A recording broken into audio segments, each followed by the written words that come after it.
हाय। मैं दीपक कुमार। हमारा एक यूट्यूब चैनल है द बिहारी छोकरा। मैं उस पर आप लोगों को एक कहानी सुनाने जा रहा हूँ।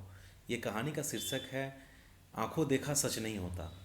आप लोग कई बार सोचेंगे कि ये ऐसा कैसा शीर्षक है, आंखों देखा सच नहीं होता, लेकिन आम आदमी के जीवन में ये कहानी का बहुत मूल आधार है कि कभी कभी हम लोग ऐसे बातों पे विश्वास कर लेते हैं और उस पे जिद कर लेते हैं और टिके रह जाते हैं कि से नहीं, मैंने अपनी आंखों से देखा है, ये बात सच है। लेकिन ऐसा नहीं होता है। कितने ऐसे बातें होते हैं जिस पे कि आप आंखों देखकर भी आप उस पर विश्वास नहीं कर सकते हैं जब तक आप लोगों के माध्यम से उसे सुनेंगे नहीं। चाहे जिन लोगों पे आपने आरोप लगाया है उससे सुनेंगे नहीं। तो मैं आपको एक कहानी सुनाने जा रहा हूँ, आप लोग इसे ध्यान से सुनिएगा। जैसे एक बहुत बड़ा राज्य था और उस राज्य में एक राजा रहते थे और राजा और रानी रहते थे। तो जब भी वो सोने जाते थे तो सोने से पहले वहाँ का माली जो है उसको ये कहा गया था कि आप इस बेड को हमेशा सजा दें, माल ये राजा और रानी को सोने से पहले। तो रोज़ माली जाता था और उस बेड को फूल से, इत्र से उसे एकदम सुगंधित बनाकर और उसे सजाता था। और जब राजा और रानी जाते थे तो उसमें सोते थे तो बहुत आनंद आता था, क्योंकि इत्र और गुलाब, पंखुड़ियाँ। तो रोज़ रोज़ माली उस बेड को जब सजाता था तो वही सोचता था कि आखिर ऐसे सुहावना बेड पे सोने में कितना आनंद आएगा। तो एक दिन वो सोचा, देखा कि रानी नहीं है और वहाँ पर और भी लोग रहते हैं, वो नहीं है, दास दासियाँ नहीं हैं। तो वो एक दिन फूल को बिछावन पे सजाकर बहुत अच्छे से, और सोचा कि मैं थोड़ी देर के लिए इसमें सो के देखता हूँ कि कैसा लगेगा।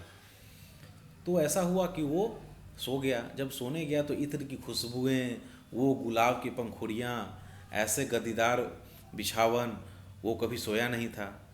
तो उस पर उस थोड़ा सा कंबल ताना और उसको नींद आ गया। अब ऐसा नींद आया कि वो सो गया, वो जगा ही नहीं। तो थोड़ी देर बाद रानी आई अपने कक्ष में और देखी कि से आज बिछावन पर सब कुछ सजा हुआ है और राजा इतने जल्दी आके कैसे सो गए।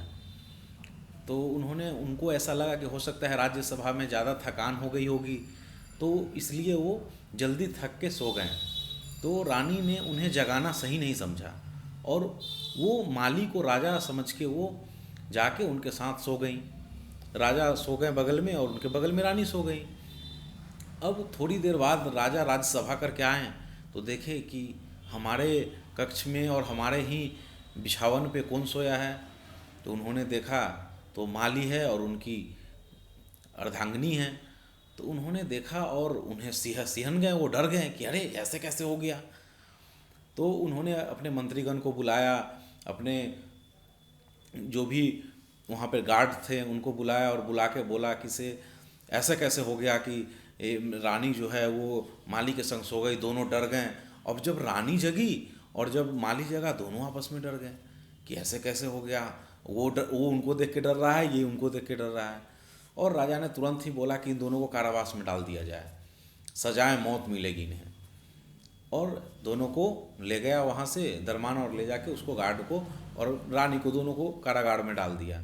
अब जब जब वहाँ पर तो होता है, राजा के राज्य में होता है कि जब सभा होगी और उसमें उसका विचार किया जाएगा कि वाकई में इन्हें फांसी देना है कि क्या करना है। राज्यसभा जुटे, बहुत सारे लोग आए, उसमें इस बात को रखा गया। तो उनके मंत्री थे, वो बहुत ही एक तरह से, जो आप सुने होंगे कभी कभी, बीरबल, अकबर अकबर और बीरबल की कहानी, उसी तरह के वो हमारे बीरबल ही समझिए।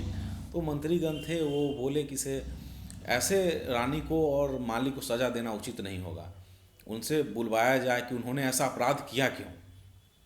कहें चलो अच्छी बात है, ये भी सही बात है कि बुलवाया जाए, पूछ लिया जाए।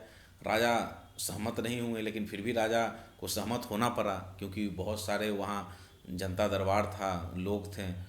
तो पूछा गया, तो माली से जब ये पूछा गया तो माली ने बताया कि मैं निरपराध हूँ, मैंने कोई अपराध नहीं किया, हमें माफ़ किया जाए, हमने कोई अपराध नहीं किया। तो उन्हें बोला कैसे तुमने इतना बड़ा अपराध किया है। तो उसने बोला कि मैं रोज़ जब बिछावन पे फूल, इत्र की खुशबुआँ देता था और फूल डालता था और इतने अच्छे से बिछावन को सजाता था, तो मुझे लगा कि एक दिन हमें सो के देखते हैं कि कैसा लगेगा। और मैं जाकर सो गया और मुझे ये पता भी नहीं है कि हमारी रानी हमारे बगल में कब आके सोई। और जब रानी से पूछा गया तो रानी भी ने भी बोला कि हमें ये पता ही नहीं था कि हमारे बगल में माली सोया हुआ है, क्योंकि मैं तो आया तो देखा कि राजा सोए हुए हैं, तो हमें लगा कि हो सकते है राजा का स्वास्थ्य खराब हो या सभा में ज़्यादा काम कर लिए हों, तो इसलिए वो जल्दी आके सो गए हैं। तो मैं भी उनको जगाना नहीं समझा, क्योंकि वो हमारे स्वामी हैं और वो जब सो रहे हों तो मैं कैसे उनको जगा सकता था, इसलिए मैंने उन्हें जगाना नहीं समझा और मैं जाकर उनके बगल में सो गया। मैं भी अपराध हूँ, मुझे भी दंड न दिया जाए, क्योंकि मैंने कोई अपराध किया ही नहीं है। तब जाके राजा को ये बात समझ में आई कि आखिर मुझसे कितनी बड़ी गलती हो जाती। अगर राजा ने अगर ना ही किसी से राय लेते और अगर किसी से विचार नहीं लेते और दोनों का पक्षपात नहीं सुनते, बात विचार नहीं सुनते, तो हो सकता है कि वो गलत फैसला ले लेते। तो इस कहानी से बहुत सीख मिलती है ज़िंदगी में कि आम लोग जो होते हैं वो तुरंत उतावला हो जाते हैं कि मैंने देखा है ये गलत है, लेकिन उस पर विचार नहीं करते।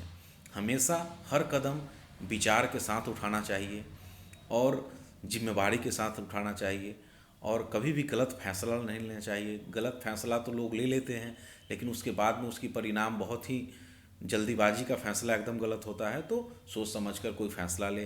अगर कोई आंखों देखा हो फिर भी उसको जब तक पुष्टि नहीं करें तब तक किसी पे आरोप दोषारोप न लगाएं, और खुशी हंसी इसी तरह अपनी ज़िंदगी जिए। और आगे मैं मिलता हूँ आप लोगों को नए एपिसोड में और एक नए कहानी के साथ। आज के लिए बस इतना ही। नमस्कार। राधे राधे।